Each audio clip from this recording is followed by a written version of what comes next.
Hello friends, आज मैं आपके सामने एक नया टॉपिक लेकर आया हूँ ट्रेड बैरियर्स के ऊपर। तो बेसिकली हमें पता होना चाहिए कि ट्रेड बैरियर्स क्या होते हैं, क्यों गवर्नमेंट इसको इम्पोज करती है। ठीक है।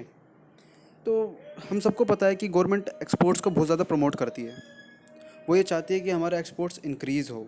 ठीक है। क्यों हो? क्योंकि सबको पता है कि भैया, अगर कोई भी दुकान होती है, अगर वो ज़्यादा से ज़्यादा सेल करेगी, वो सिर्फ दुकान में सामान को स्टोर करते रहेगी तो उससे कोई बात नहीं बनेगी ना।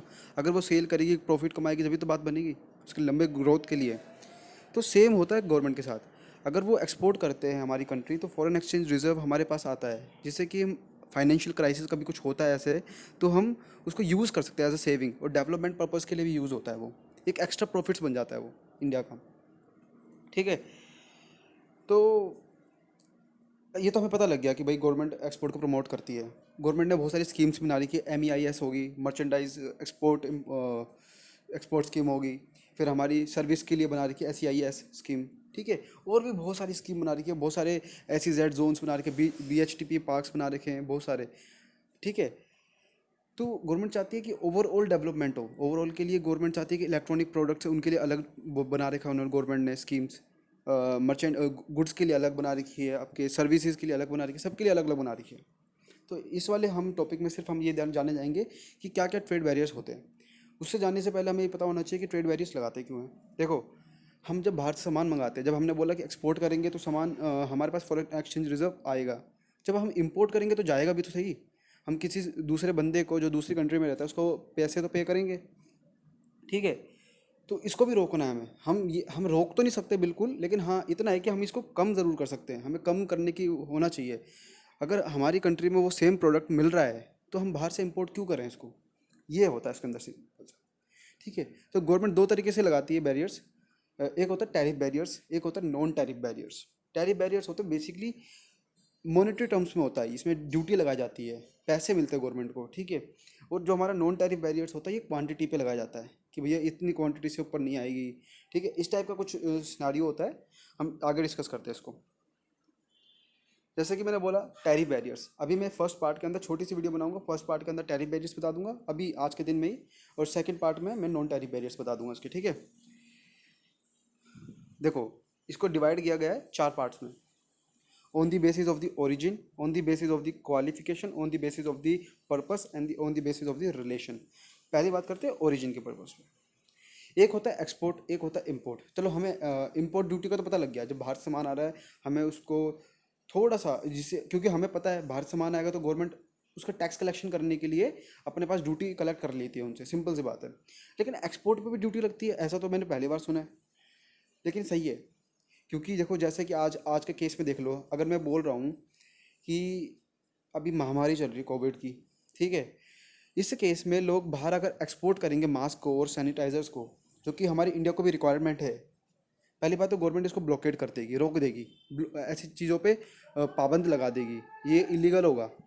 या अगर जब भी बंदा नहीं मानता तो गवर्नमेंट उस पर इतना टैक्स लगा देगी, इतनी ड्यूटी लगा देगी कि वो अगर एक्सपोर्ट करेगा ना, तो सामने वाला बंदा ये कहेगा यार, उसको जो बंदा बेच रहा होगा ना उसको खुद को लगेगा यार प्रॉफिट तो बचेगा ही नहीं। अगर इतनी ड्यूटी लग जाएगी तो प्रॉफिट तो बचेगा ही नहीं इस पर। तो गवर्नमेंट इसको रोकने के लिए, क्योंकि हमारी कंट्री को भी तो ज़रूरत है ना सेम प्रोडक्ट की।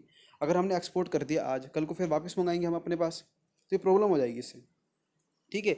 जैसे मैंने बोला प्याज होगी। प्याज एक ऐसी चीज़ थी, एक कुछ टाइम पहले प्याज हमारे पास इंडिया के पास खुद के पास कमी थी, लेकिन कुछ लोग उसको बाहर एक्सपोर्ट करने की सोच रहे थे, बहुत करते भी थे। लेकिन गवर्नमेंट ने इतना टैक्स लगाया, इतना ड्यूटी लगाई कि उसको सामने वाले बंदा खरीद ही नहीं रहा, क्योंकि उसका प्रॉफिट ही नहीं होगा। सिंपल सी बात है, जब इतना ड्यूटी लग जाएगी तो उसके प्राइस ओवरऑल ऑटोमेटिकली बढ़ जाएंगे ना। ठीक है। ये इस टाइप की चीज़ थी। तो on the basis of the qualification, देखो एक होती है स्पेसिफिक ड्यूटी, एक होती है एड वैलोरम, एक होती है कंपोज्ड। देखो, स्पेसिफिक में होता है कि कुछ फिजिकल करेक्टरिस्टिक्स होते हैं। जैसे कि मैंने बोला, मैंने सिंपल एक एक बॉक्स मंगाया, छोटा सा बॉक्स, ज़्यादा बड़ा नहीं, 1 फीट का बॉक्स होगा या 1.5 फीट का बॉक्स होगा या 2 फीट का बॉक्स होगा, मंगाया। अब मैंने ऐसे 50 बॉक्स मंगाए, या मैंने बोला 100 बॉक्स मंगाए, सबका 100 किलो वजन था या 50 किलो वजन था। ठीक है। तो और एक गाड़ी मंगाई मैंने, एक बाहर से कोई इंपोर्टेड कार मंगाई, उस कार के ऊपर ज़्यादा टैक्स लगेगा, उन सारे बॉक्सेस पे लगेगा। सिंपल सी बात, कार पे ज़्यादा लगेगा, क्योंकि कार के स्पेशल फीचर्स ज़्यादा हैं। कार महंगी है, कार का क्या कहते हैं, डिज़ाइन अलग है। जब उसमें से वो सामान बाहर से आएगा तो उसकी केयर भी एक्स्ट्रा केयर मांगेगा वो। ठीक है, इस टाइप की चीज़ें जब होती है, एक्स्ट्रा कुछ स्पेशल कैरेक्टरिस्टिक्स होता है इस प्रोडक्ट के ऊपर, तो उस पर एक्स्ट्रा ड्यूटी लगती है, कुछ एक्स्ट्रा ड्यूटी चार्ज होती है, वो गवर्नमेंट भी चार्ज करती है। ठीक है। जैसे कि एडवलरम ड्यूटी होगी, एडवलरम। ठीक है, एडवलरम ड्यूटी क्या होती है, परसेंटेज का कुछ वो होता है। जैसे मैंने बोला, मैंने 100 रुपये का गुड्स इंपोर्ट किया, अब इस 100 रुपये पे हम एक हमारा ITCHS एक कोड होता है सिस्टम गवर्नमेंट के पास, उसमें से उस प्रोडक्ट के बारे में बताया गया होगा कि इस प्रोडक्ट पे इतनी परसेंटेज ड्यूटी लगेगी। तो उस 100 रुपये पे वो बेसिक, जो बेसिक होती है 100 रुपये, उसके ऊपर वो ड्यूटी लगेगी चार्ज, मतलब कि परसेंटेज चार्ज होता है उसके ऊपर। सिंपल सी बात देखो, मैं आपको फिर से बताऊँ। गवर्नमेंट के पास ITCHS एक सिस्टम है, जिसके अंदर गवर्नमेंट ने बहुत सारे गुड्स के बारे में बता रखा है कि भाई हज़ारों क्या 50,000 से ज़्यादा गुड्स होंगे, बहुत सारे गुड्स है उसमें। सब चीज़ कॉटन के ऊपर ही है, इसमें अगर ये मटेरियल है तो इसमें इतना टैक्स लगेगा।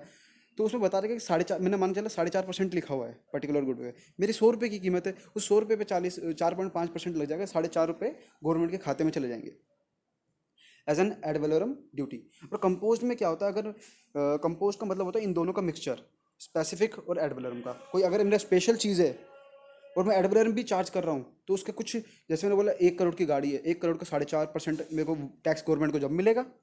ठीक है। और जो गवर्नमेंट ने एक क्राइटेरिया सेट कर रखा कि भाई अगर कार आती है तो हम इतना टैक्स एक्स्ट्रा लेंगे, तो दोनों देने पड़ेंगे तुम्हें। तो इस टाइप की चीज़ होती है, दोनों का कंबाइन है, कंपाउंड कंपोज ड्यूटी। ठीक है। फिर आता है on the basis of the purpose. एक होता है रेवेन्यू। गवर्नमेंट, सिंपल सी बात है यार, गवर्नमेंट का क्या मकसद हो सकता है यार इम्पोर्ट ड्यूटी कलेक्ट करने का? भाई बंदा एक्सपोर्ट तो कर नहीं रहा, जो गवर्नमेंट के पास एक्सचेंज रिजर्व आए। तो गवर्नमेंट क्या कहती है, भाई सिंपल सी बात है, तुम बाहर से सामान मंगा रहे हो तो हमें ड्यूटी दो, हमें रेवेन्यू जनरेट करनी है। गवर्नमेंट के लिए रेवेन्यू का सोर्स हो गया। एक दूसरी चीज़ होती है गवर्नमेंट के लिए, प्रोटेक्टिव।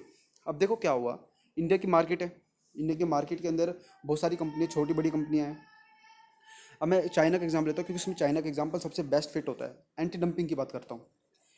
चाइना के उधर कोई सामान, जैसे मैंने बोला, एक पेंसिल 2 रुपये की है, और इंडिया के अंदर मार्केट में चल रही है 4 रुपये की पेंसिलें चल रही है, मतलब 4 रुपये से कम की है ही नहीं पेंसिल इंडिया के अंदर।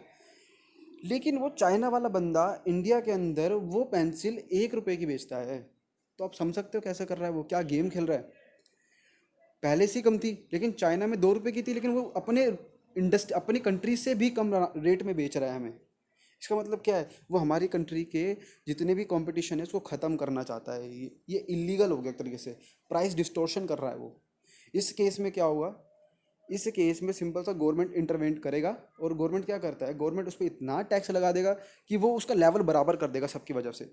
मतलब कि 4 रुपये के हिसाब तक सबका बराबर कर देगा। अब गवर्नमेंट कहेगी, अब कंज्यूमर पर डिपेंड करता है कि वो किसको चुने। ठीक है। और जो गवर्नमेंट इस पर इम्पोज करता है उसको बोलते हैं काउंटर वैलिंग ड्यूटी। ठीक है। काउंटर का मतलब क्या होता है, आपने इस प्रॉब्लम से कैसे कोप अप किया। गवर्नमेंट इस प्रॉब्लम से बचने के लिए जो भी करती है उस पर काउंटर वैलिंग ड्यूटी भी लगाती है, मतलब दोनों ड्यूटी लगती है। एंटी डंपिंग तो अलग लगेगी, अगर तूने ऐसा गेम खेला है चाइना वालों ने, तो एंटी डंपिंग लगेगी, उसके ऊपर से काउंटर वैलिंग ड्यूटी भी लगेगी। ठीक है। फिर आता है on the basis of the relationship. अब किसी कंट्री से अच्छी रिलेशनशिप होती है, जैसे इंडिया पाकिस्तान है, इनके दोनों का अच्छा रिलेशन नहीं है, लेकिन इंडिया अमेरिका हो गया, अच्छे रिलेशन है। तो इसमें दो चीज़ आती है, कहते हैं सिंगल कॉलम। भाई सबके लिए समान है। अगर मैं सेम प्रोडक्ट पे 10% ड्यूटी चार्ज करता हूँ सब कंट्री से, तो ठीक है, तो वो सिंगल कॉलम में आ गई। लेकिन मैं कहता हूँ, मैं सबसे तो 10% चार्ज करता हूँ, लेकिन अमेरिका से मैं 5% करता हूँ या 7% करता हूँ, ये क्या हुआ, ये डबल कॉलम में आ जाएगी। सबके लिए सबके लिए सेम है, बट अमेरिका मेरी स्पेशल रिलेशन है अमेरिका से, तो मैं उससे कम चार्ज कर रहा हूँ। ठीक है। तो ये फर्स्ट पार्ट था, मैं सेकंड पार्ट में जल्द से जल्द बनाता हूँ। Thank you very much.